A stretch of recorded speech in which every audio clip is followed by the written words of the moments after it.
আজ তো শনিবার, আমাদের নিরামিষ, তার মধ্যে বাইরে ঝমঝমিয়ে পড়ছে বৃষ্টি। আগের দিন রাতের থেকেই তো বৃষ্টিটা শুরু হয়েছে, তো শনিবার সারাদিন চলছে বৃষ্টি। এমতো অবস্থায় ভাবলাম বৃষ্টিতে দুপুরবেলা খিচুড়ি খাবো না, এটা কখনো হয়? তো দুপুরবেলা খিচুড়িটা বানিয়ে নিলাম। আমি একবেলার জন্যই বানিয়েছিলাম, যে যাতে দুপুরেই শেষ হয়ে যায়। আর তারপরে দেখো সন্ধেবেলা আবার আমি ভাবলাম কি বানাবো রাতের ডিনারে।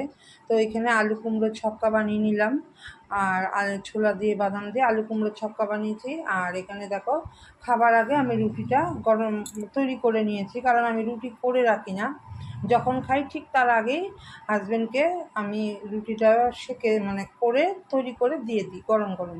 তবে আমি রোজ রুটি খাই না, আমি অনেক দিন পরে রাতে রুটি খেলাম, আমি তো ভাত খাই, আর হাজব্যান্ডের জন্য রুটি করে দিই।